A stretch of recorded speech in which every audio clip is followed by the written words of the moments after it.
everything. Absolutely, the shockwave, but not only that, kind of like isolating away any kind of maybe big danger man. If the Rakan or the Rumble is starting to look a bit... Is waiting in the wings here. Just going to pick up the fruit for the moment. They do have a Jace coming in with an accelerated shock blast over the side here, so they could be very, very caught out as I see them now go for it, but they're getting a lot of damage on the Wacko. The feathers don't come back just yet, though. The turret's still doing damage. First blood goes over. It's a 1-for-1. Both supports picking up kills. Yeah, we're going to come down into position. Wave is not in a good spot for R7.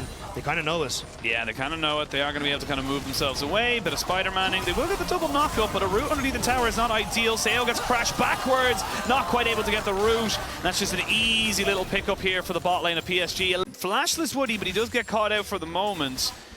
They're going to look for a flash here onto the mid lane. They're going to try and jump in on top of this one. It's a good hook there to try and bring back Junja. But the shockwave, as he got knocked back, Miru is going to fall to this ignite. That's Woody picking up his second kill of the game.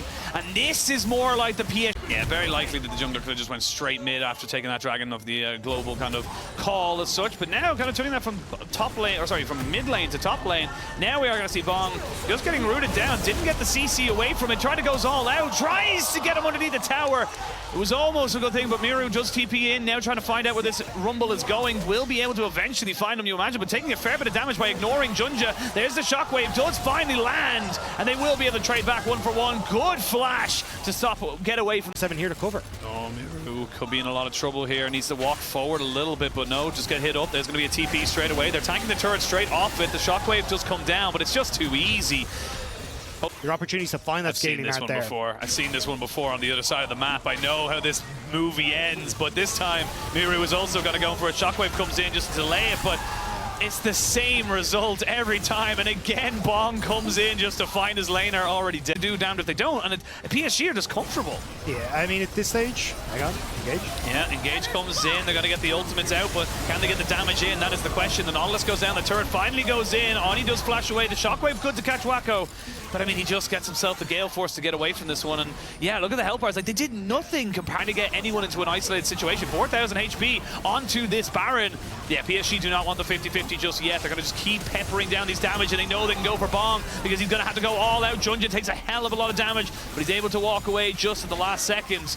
Everyone's just kind of moving in. It's a little bit of a 1v1 on the top side there as Lions joins back in. And now the Rumble's very isolated, not with his team. He may have to try and get out of this by his own, but he doesn't have flash. He has nowhere to go, and he's overheated, which means he goes down. Bong picks him around, trying to manage whatever he can. And yes, the level ticked over, and they've managed to survive, but now it gets more difficult. Well, that's a Moonlight Vigil that doesn't really go anywhere. They're moving on to Junja now. They're going to have to commit more ultimates here. Shockwave, sombreros onto nothing. And now they can turn and burn back on because Seo's dead as well. You've no consistent DPS, R7. They thought they had found someone to kill off, but they end up losing almost everything in that fight, and that could just be the Baron straight up. Just feel like they're again clutching at straws, looking for anything and everything that could possibly come out and give them some kind of an advantage as the tanks try their very darndest to kill this dragon as quick as they can. Radiant Virtue, he's pure HP.